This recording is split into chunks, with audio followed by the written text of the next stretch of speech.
دیکھیے یہ رمضان شریف کا مہینہ ہے، بڑا پاک مہینہ ہے۔ حضور صلی اللہ تعالیٰ علیہ وسلم ارشاد فرماتے ہیں کہ رمضان شریف کے مہینے میں اگر کسی انسان نے زنا کیا یا شراب پی تو اگلے رمضان آنے سے پہلے اگر اس کا انتقال ہو گیا تو سیدھا جہنم میں جائے گا، کیونکہ اس کے پاس اتنی بڑی کوئی نیکی نہیں ہوگی جو اسے جنت میں لے جا سکے۔ اللہ رب العزت کی بارگاہ میں دعا ہے کہ اللہ ہم تمامی حضرات کو گناہوں سے بچنے کی توفیق عطا فرمائے، اللہ ہمیں ہدایت کی توفیق عطا فرمائے۔ اور اس مہینے کے اندر آپ حضرات روزہ رکھیں، نمازیں ادا کریں، بہت زیادہ ثواب ہے۔ بہت سے لوگ بہانہ بنا دیتے ہیں کہ مجھے یہ بیماری ہے، مجھے فلاں ہے جس کے تحت میں روزہ نہیں رکھ سکتا۔ تو یاد رکھیں، جو لوگ بہانہ بناتے ہیں تو ان کے لیے میں بتاؤں، شریعت کے مطابق 3 ہی مجبوریاں ہو سکتی ہیں کہ جن میں انسان روزہ نہیں رکھ سکتا، یا تو مسافر ہے، اور یا تو بیماری بہت زیادہ ہے، اور یا تو بڑھاپا بہت زیادہ ہو گیا ہے، قوت اور طاقت نہیں رہی ہے کہ روزہ رکھے۔ تو یہ 3 وجہ ہیں۔ اب کوئی یہ نہ سمجھے کہ صاحب بیماری میں روزہ قضا کر سکتے ہیں تو ہم تو بیمار ہیں، ہم کیوں روزہ رکھیں؟ تو بیماری وہ ہو کہ جس میں جان جانے کا خطرہ ہو، جس میں جان جانے کا اندیشہ ہو کہ اگر روزہ رکھیں گے تو بیماری بڑھ جائے گی، تو اس بیماری میں روزہ قضا کر سکتے ہیں، یعنی رمضان شریف کے بعد وہ روزہ آپ رکھیں گے جو آپ کا روزہ چھوٹ گیا بیماری کے دنوں میں۔ جو بھی روزے چھوٹے ہوں گے وہ آپ رمضان شریف کے بعد ادا کریں گے۔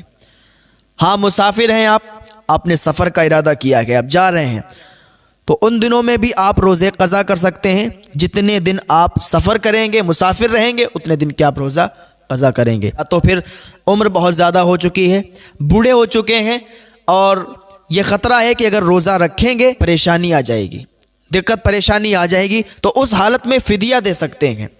اگر بہت زیادہ بڑھاپا آ گیا ہے تو اس حالت میں کیا کریں گے؟ روزہ نہیں رکھ سکتے تو فدیہ دیں گے۔ اور جب بھی کبھی قوت اور طاقت ہو جائے تو روزہ رکھنا ضروری ہے، روزہ رکھا جائے گا، جو فدیہ دیا ہے وہ صدقہ ہو جائے گا۔ پاک مہینہ ہے، اس مہینے میں فیوز و برکات سے مالا مال ہوں، روزے رکھیں، عبادت کریں۔ اللہ رب العزت کی بارگاہ میں دعا ہے اللہ ہمیں نیک عمل کرنے کی توفیق عطا فرمائے۔ زیادہ سے زیادہ صبر کریں، اور صبر کا پھل میٹھا ہی ہوتا ہے۔ وہ کسی انسان نے ایک بلبل کو خریدا تھا، بلبل کو اپنے گھر لانے کے بعد وہ بلبل جب بولتی تھی نا بڑا میٹھا لگتا تھا، لوگ اس کو سنتے تھے۔ تھوڑے دنوں کے بعد اس بلبل کے پنجرے کے پاس ایک طوطا آیا اور اڑ گیا۔ جیسے ہی وہ آیا تھا نا اور اڑا، اس کے بعد وہ بلبل نے بولنا ہی چھوڑ دیا۔ اب یہ میں بتانا چاہتا ہوں کہ صبر کا پھل میٹھا کیسے ہوتا ہے۔ وہ طوطا آیا، اڑ گیا، بلبل نے بولنا چھوڑ دیا۔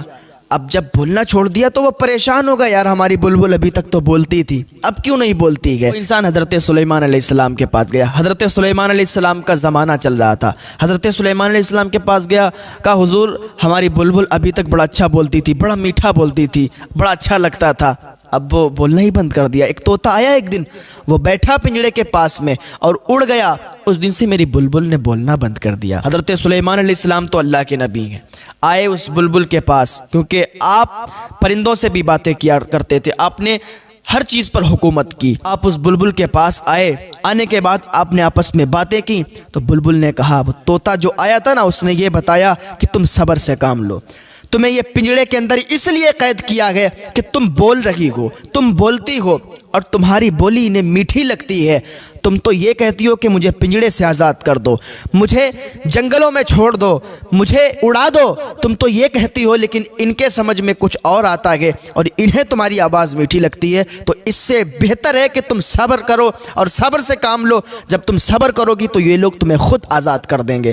جب اتنا کہا تو حضرت سلیمان علیہ السلام سمجھ گئے، اس انسان نے اس بلبل کو آزاد کر دیا۔ اسے لگ رہا تھا کہ یہ بلبل اب بیمار ہو چکی ہے، یہ بلبل اب بول نہیں رہی ہے، اس میں کوئی کمی آ گئی ہے، کوئی نقص آ گیا ہے، اس لیے اس نے اس بلبل کو آزاد کر دیا۔ پتہ چلا کہ صبر سے اگر کام لوگے تو فائدہ ہمارا ہی ہوگا۔ صبر سے کام جو لیتے ہیں ان کا فائدہ ہوتا ہے، اور صبر کا پھل ہمیشہ میٹھا ہوتا ہے۔ تو صبر سے کام لیں، صبر کیا کریں۔ اللہ رب العزت کی بارگاہ میں دعا ہے اللہ ہمیں صبر کرنے کی توفیق عطا فرمائے۔